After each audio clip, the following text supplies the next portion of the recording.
Na som namaskar con chaគ្រប់ព្រះអង្គនិងសូមចម្រើនពរញាតិញោមពុទ្ធបរិស័ទទាំងក្នុងនិងក្រៅប្រទេសដោយសេចក្តីរាប់អាននៅក្នុងថ្ងៃនេះគឺខ្ញុំគណៈអាត្មាភាពចង់លើកយកនៅពុទ្ធភាសិតមួយឃ្លាដែលលោកសម្ដែងនៅក្នុងណាបៃដកលេខ19ទំព័រ77រហូតដល់ទំព័រ78បងដែល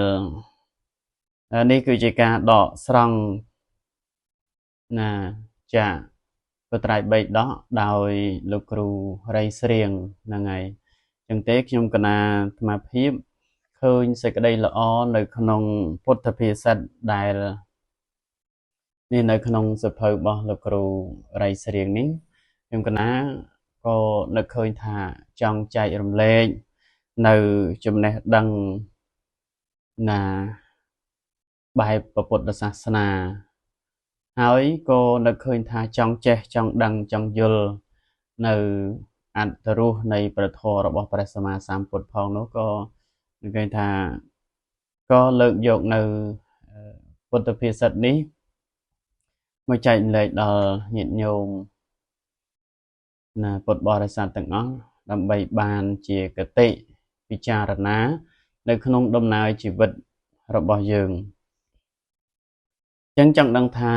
តើនៅក្នុងពុទ្ធភាសិតនោះព្រះសម្មាសម្ពុទ្ធព្រះអង្គទ្រង់ត្រាស់សម្ដែង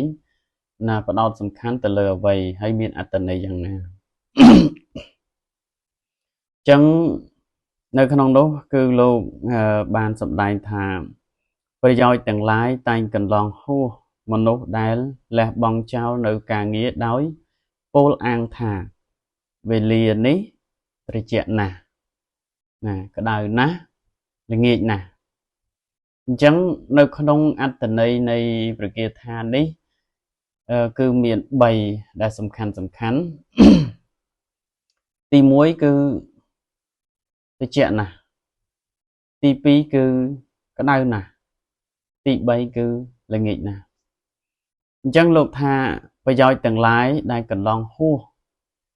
ណាកន្លងហួសមនុស្សមានន័យថាប្រយោជន៍ដែលបំរុងនឹងកើតមានហើយវាបែរទៅជាកន្លងហួសទៅវិញនៅការងារដោយបុគ្គលនោះឯងពោលអះអាងថាត្រជាក់ណាស់ក្តៅណាស់ហើយល្ងាចណាស់អញ្ចឹងញាតិញោមពុទ្ធបរិស័ទធ្លាប់ដឹងធ្លាប់ឮបានស្ដាប់ទេថាពាក្យស្លោកខ្មែរយើងពោលថាដេកសំដួលរមួលសំក្រិចណាដេកសំដួលរមួលសំក្រិចនេះគឺមានអត្ថន័យប្រហែលឬក៏ថាអាចដូចទៅនឹងពុទ្ធភាសិតនេះឯងដេកសំដួលរមួលសំក្រិចណាពេលខ្លះឪពុកម្ដាយឬក៏ចៅហ្វាយនាយប្រើឲ្យធ្វើកិច្ចការងារអាណានីមួយក៏ដោយហេតុថាខ្លួនឯងមានសេចក្តីខ្ជិលច្រអូសណាមានសេចក្តីខ្ជិលច្រអូសនៅក្នុងចិត្តនៅក្នុងសន្តានរបស់ខ្លួនហ្នឹងក៏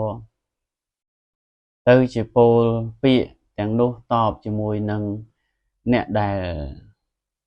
បានប្រើយើងជាឪពុកម្ដាយក្តីជាបងប្អូនក្តីជាចៅហ្វាយនាយក្តីដែលប្រើយើងថាឲ្យធ្វើកិច្ចការនេះមួយណាក៏ពោលថា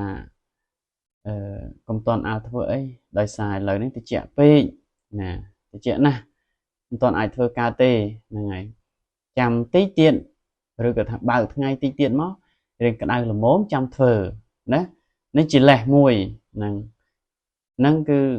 ដូចទៅនឹងពាក្យថាដេកសំដួលរមួលសំក្រិចខ្លួនឯងកំពុងខ្ជិលផងអាកាសធាតុក៏ត្រជាក់ទៀតអញ្ចឹងធ្វើឲ្យបុគ្គលនោះឯងក៏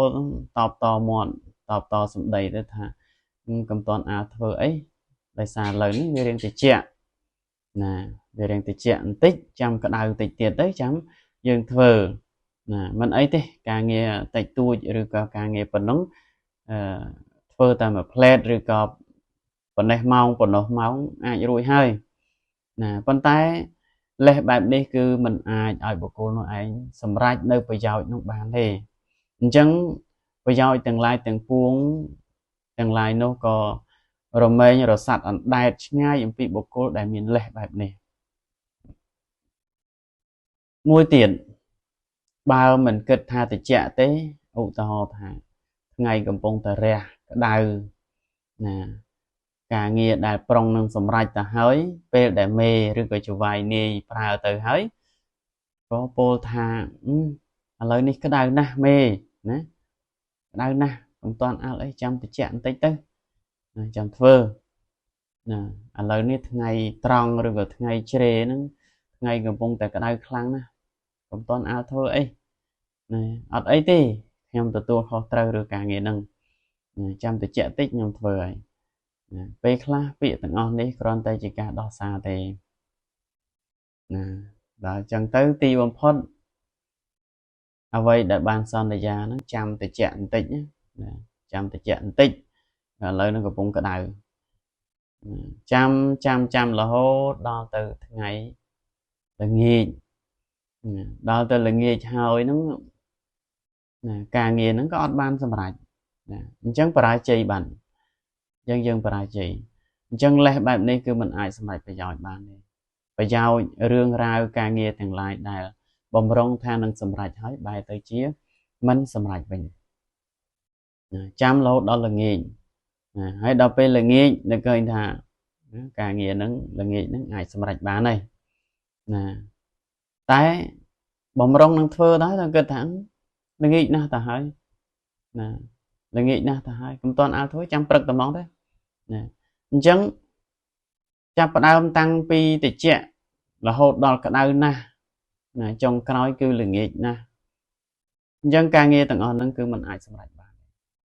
chẳng có nơi khăn ông bột tập hệ sật đấy trong đa tương khá động lực đó mà đâu nơi khăn ông lộn đi thà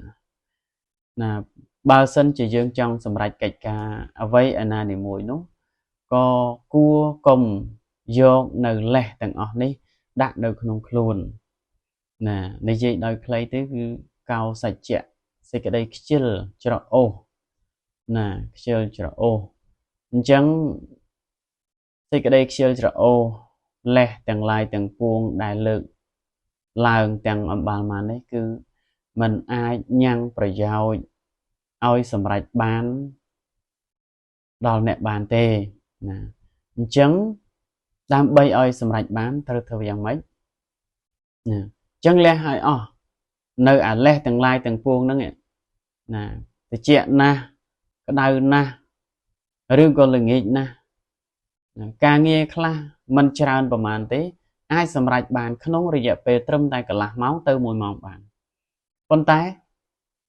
đây hai thầy dương miên sẽ cái đây chơi chợ chứ nghe lên che lên cho lên cho tỷ bầm phốt có ca nghe từng on nó ót ban sầm rạch nè chẳng ở ban sầm rạch thì chẳng đam bay ở ban sầm rạch trâu tay lẹ băng nơi lẹ từng on nâng chanh cứ cùng áo kết thà về lia để dựng thua ca nâng về thì chạ về việc cái đào về rồi go về lưng nghịch về rồi cái hạt Paul Anna này mùi sen về nâng tiết đại ai thua ao đầm na ca để ca thua ca nghĩa rồi bao giờ nâng lên ban sầm rạch chẳng dừng trâu lẹ băng nơi lẽ từng lại từng cuồng nâng chanh từ bây giờ ban sầm rạchในកិច្ចការងារដែលយើងមានបំណងបងប្រាថ្នាអញ្ចឹងដើម្បីទទួលបានជោគជ័យបានមិនមែនជារឿងស្រួលទេការដែលយើងគិតគឺជារឿងមួយដែលស្រួលណាស់ណាកិច្ចការងារខ្លះមិនធំទូលាយលំបាកស្មុគស្មាញអីប៉ុណ្ណាទេប៉ុន្តែនៅពេលណាដែលយើងមិនបានចាប់ផ្ដើមការងារនឹងទេការងារនោះក៏នឹងមិនអាចដំណើរការទៅបានទេមានតែការចាប់ផ្ដើមជាដំបូងទើបអាចយើងសម្រេចនៅកិច្ចការងារទាំងឡាយទាំងនោះទាំងពួងនោះបានណាអញ្ចឹងខ្ញុំកណាអាត្មាភាពលើកនៅពុទ្ធភាសិតនេះមកគឺប្រយោជន៍នៅក្នុងការអប់រំគឺចង់និយាយថាខ្លឹមសារនៃអត្ថរសនៃ ព្រះពុទ្ធភាសិតនេះគឺមានអត្ថន័យល្អប្រសើរមែនទែនសម្រាប់អប់រំមនុស្សរបស់យើងឲ្យមានការព្យាយាមអោហាតហ្វឹកហាត់ណាព្យាយាមគង់បានសម្រេចណាអញ្ចឹងកុំលះបង់ឬក៏ដាក់ធុរៈនៅសេចក្តីព្យាយាមនេះឲ្យសោះណាអញ្ចឹងនៅក្នុង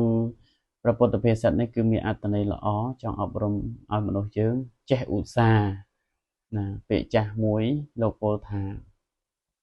រក្សាព្រៃបានគង់មិនខ្វះអស់ដុតណាណាអញ្ចឹងចាំមានន័យថាកាលណាដែលយើងមិនដាក់ធុរៈមិនបោះបង់នៅសេចក្តីព្យាយាមទេដល់រាបនោះក៏យើងប្រយោជន៍ទាំងឡាយទាំងពួងក៏នឹងសម្រេចដល់យើងជាពុំខានណាអញ្ចឹងសូមញាតិញោមពុទ្ធបរិស័ទទាំងអស់អនុមោទនាត្រេកអរជ្រះថ្លាជាមួយនឹងព្រះពុទ្ធភាសិតទាំងនេះសូមអនុមោទនា